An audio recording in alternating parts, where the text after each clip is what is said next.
We're good. Okay. Alright. Let's have your story. You ready? Shoot, brother, shoot. My name is Bill O'Connor. I'm a retired firefighter from New York City, Bronx and Harlem.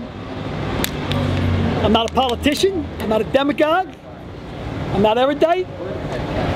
So I'm going to tell you that I see a lot of signs out here about trickle-down economics. What I am is 63 years old and I grew up in the streets of the Bronx. And what I do know is when I feel something, a pain in my ass because somebody's sticking something up it. And this trickle-down economics, we had a name for that too in the Bronx. We used to call it piss down my back and tell me it's raining. This is nonsense. If you want to get something from the rich, the only way to get anything from the 1% is organized labor and organize the people. Organized greed can only be fought with organized labor. And they feel kind of uncomfortable right now. I was looking at an interview by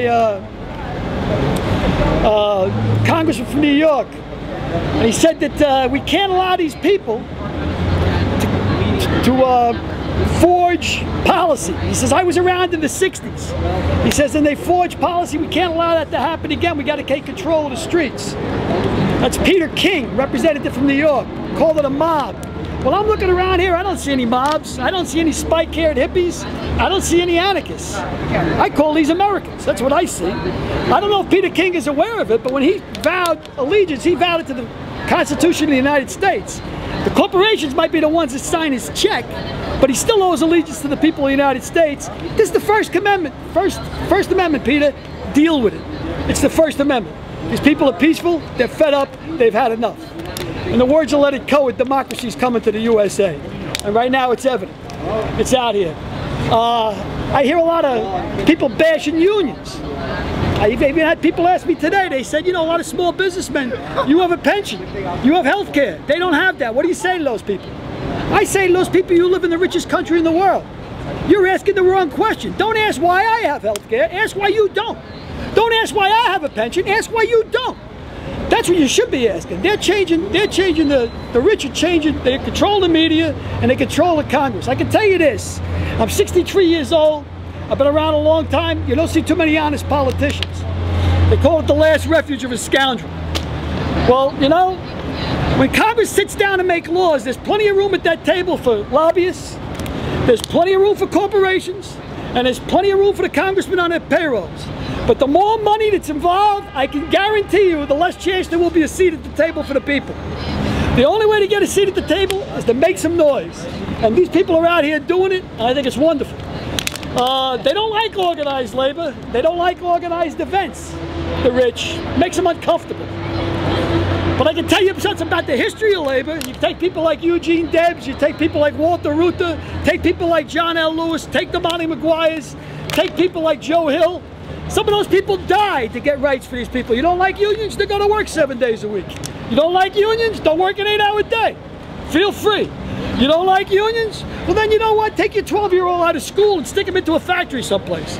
Because as late as 1920 there was children marching through the streets of New York with signs, please let us off on Sunday so we can play. They're working 84 hours a week. Those are 12-year-old kids. Unions gave us that gift. Yep. You want to knock unions? Then go to work on Labor Day. What do you want me to tell you? I'm going to send this video to my brother. All I know is organized greed, you fight it with organized labor, you fight it with organizations like this, and you fight it with a clean press. I just graduated at 63, last year, for journalism, with a journalism degree from the University of Florida.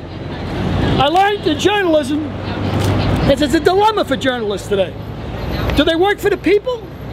Is it really the fourth estate? Or do they work for the people that sign their checks? If they don't work for the people that sign their checks, they don't get a voice and they get fired. So the top 1% control the media and they control your politicians, ergo they control your future. The only way to get it back is just what you're doing right now. Get the money out of politics. Get the money completely out of politics. Do you know that of all the congressmen in the United States today, 97% of the incumbents have more money than the people they ran against? That's democracy? Right. Is that democracy? Absolutely not. And I tell you this today, they want to know why these kids are marching. I'll tell you why they're marching. I'll tell you what, because they're fed up. You know why they're fed up? Because this is 210 years later from our founding fathers, and there's still taxation without representation. We don't have any representation. Nobody's representing the people. It's the same thing that happened 200 years ago. They're lucky we're not boarding ships and throwing tea into the ocean. These people are peaceful. As long as they stay peaceful, I think it's a wonderful movement. I think it's great that they're finally out in the streets. Another thing to Peter King, and I don't have anything particularly against him, except he called the people occupying Wall Street a mob, and told them we have to control the agenda. We can't let them control. We're the people. You know, like, you talk about unemployed, they call that special interests. They talk about unions. Well, the media calls that special interests. They talk about minorities. Well, the media calls that special interests. That's the people. That's not special interests. We're the people. What is the interest of this country? To make sure corporations keep making more money and they're going to create jobs? Again, trickle-down economics? Piss down my back and tell me it's raining. That's trickle-down economics.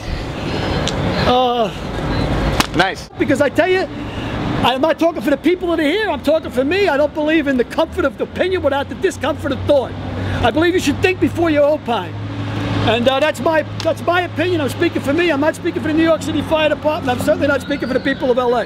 But that's the way I feel. That's why I'm here. I'm here because I'm fed up. Do you have any recommendations for the people of this movement? I think you should stay peaceful. I think it's the most important thing is to stay peaceful. Totally. Because police know how to handle violence. They really don't know how to handle peace. Just stay peaceful. They've been cool.